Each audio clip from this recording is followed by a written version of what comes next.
Financial Survival Network, helping you survive and thrive in the new economy.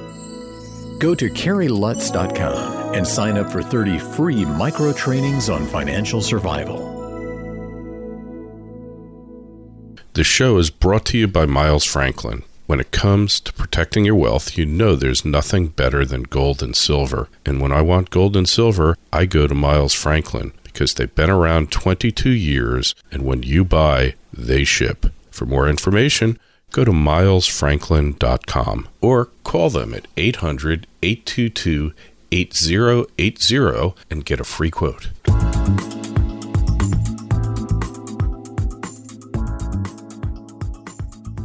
1490 WGCH. This is Carrie Lutz. You're listening to the Financial Survival Network. More on the ongoing precious metals slam down. We've got Andy Hoffman from Miles Franklin on with us now to bring yet some more clarity to this subject. Andy, how are we? Carrie. It's been a long day so far. Oh, you and me both, man. I'm like totally wiped, but I wanted to talk to you before I called it quits because I knew you would have some choice words for the cartel. Am I right? Well, of course. I mean, what we're seeing is just another of the typical orchestrated attacks. We actually saw 637 million paper ounces hit the market literally the second that those FOMC minutes came out yesterday. And I'm talking about the second, as in no one would have a chance to even read them. No person could even read them that fast to make all those sell orders. Andy, come on. That's a purely coincidental, right? You're not telling me that this was deliberate. I just refuse to believe it. Well, considering it's now the third time in the space of 5 weeks that we've been attacked due to the same exact news, because remember, the leap day violation was supposedly Bernanke hinting about not doing QE. Then 2 weeks later at the FOMC mutilation, he came out and said the same nothing that he said 2 weeks before. And now this is the minutes of those meetings. So all three times we've been attacked, and I've looked at every word that they've said, and they've said nothing.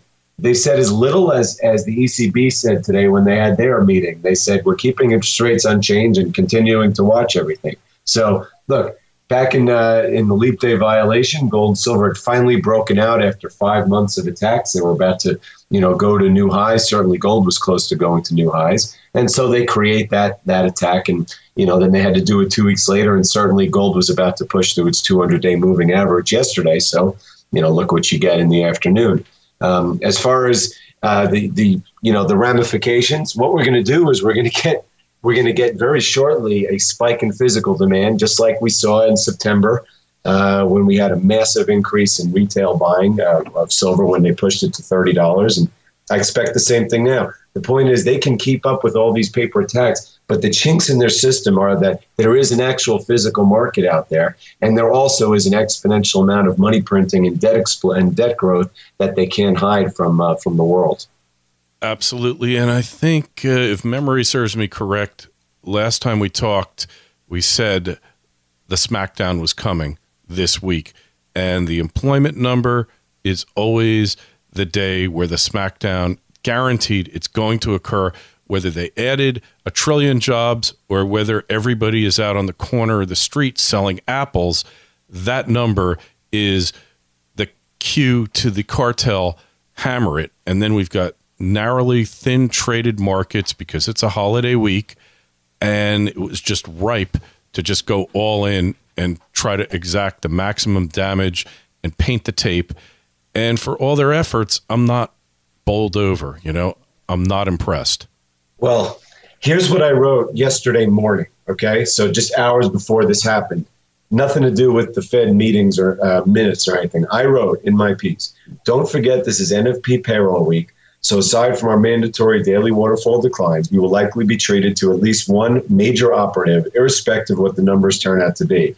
It may not necessarily be on Friday, but it always comes during NFP week. Now, this one is a little bigger because they're trying to set the stage for the next level of QE. At the same time, you've been watching the bond yields start to rise in Europe, and the stocks underperform dramatically. So they're trying to set the stage for something that's going to go on in Europe. Now, when they do this, the Fed is, or the cartel, the PPT, they're going to, try to get the stock market down a little bit to try to pretend that there's some deflationary fears. But yesterday, the lowest point that the Dow was down was 1.00%. And today, with Europe down 3%, it was 1.1%. And as you could see, they're pushing it back up right now, while amazingly, gold doesn't go up with it. So these are all completely orchestrated attacks with paper. And if you're sitting here like me holding physical gold and silver, it's annoying, but it really doesn't change your life any. Meanwhile, the Huey gold stocks index is now down, if you can believe this, to the level of July 2010, when gold was $950 an ounce and silver was $18 an ounce. These are real losses for people who may believe in what we believe, but invested in the wrong way. And my point is, do not invest in anything. Stay away from paper, because if you buy paper because you think things are going to go up, they're not, because you're going to have market meltdowns. If you sell things short because you think that there's going to be meltdowns, you're going to lose because the government is going to buy the stock market up. Stay away from their paper rig game. Just buy the physical gold and silver, which you're going to get at a discount right now because of what they've done this week, and sit tight, because you know what? I am sitting tight. I am not worried at all. I am very busy writing and doing podcasts, but it doesn't change my life one bit. It's I wrote in one of the show notes from somebody else I talked to. It's Kmart Blue Light Special on the metals. They're marked down to ridiculous prices. You're just not going to do any better. I don't see much better. Yeah, maybe it'll drop another couple percent because they'll mount another raid tomorrow, and they'll get it down as low as they possibly can, because they'd love for gold to break 1,600 and they'd love for silver to break 30. But what's the staying power of that? So, well, right. Remember, it's 1,600, 1,610 or so is where you have the right shoulder base of this, 7-month reverse head and shoulders in gold. And for silver, it's $30 even. Exactly. So they are eyeing these things, thinking, well, if we can break them down, then people will get all scared and panic. The problem is, if they do that, what they're going to see is it's so oversold. We're going to see the same physical response that we saw in September of last year. That was after Operation PM Annihilation 1, where we had massive buying across the board. At Miles Franklin, we had 6 of our 12 busiest days ever during that period. Just like we saw in 2008 when they smashed silver down. And, I believe that somewhere around that $30 level or just below it is where you're going to see that supply response, and it's only going to strengthen the long-term fundamentals. There is no way that they can just arbitrarily push the price to whatever they want, because there will be a supply response. I don't see it either. And this payroll report, 209,000 jobs in March, beating the expectation of 200. It's noise. Well, first off, let's talk about this report. This is the ADP report, right? This is the ADP report, which is famous for having absolutely no correlation with the report at the end of the week. It's been so miserably wrong that it's embarrassing that they even use it. Secondly, it's always been incredibly hard to predict it. I've seen the consensus numbers are usually way, way off this number, whatever it is, up or down. And amazingly, today it's 209 versus 208 expectation. My contention, especially because we've now seen literally, I think it's 21 of 24 economic data reports have been worse than expected. The only thing that seems to ever be better than expected now is the employment numbers. I think they've been completely and utterly commandeered by the Obama administration for election time. I think that the last 2 months were complete fabrications, and experts, far more experts in the field than me, agree. And, so I have absolutely, zero interest in those numbers. And what happens around them in the precious metals markets has nothing to do with reality. So you mean to tell me you actually think they might be lying to us? Yeah, well, they've been lying all along. But when it comes to those numbers, I mean, the NFP numbers have been rejiggered and recalculated so many times that they're not even comparable. But I think what they've done this year is so beyond what they've ever done before. It's just comical. And if you go back to the Austrian economists, they so objected to the government keeping statistics of any kind because A, the government can't do anything about the economy except screw it up. B, it gives them an excuse to increase their power and control over us.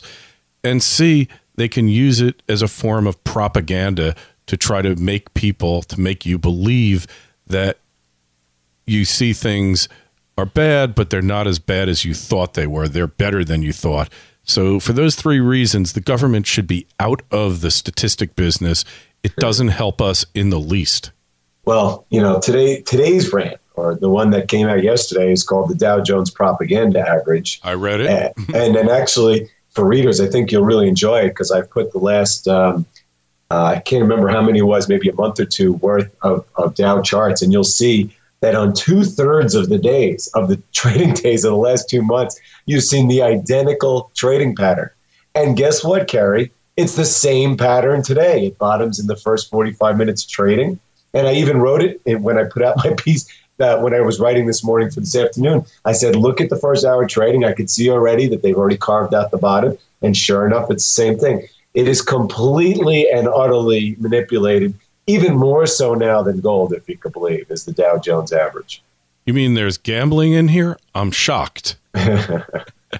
Well, there's no gambling if you own the Dow.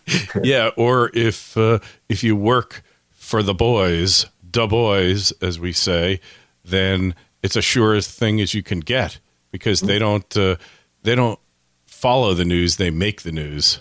That's what it comes down to.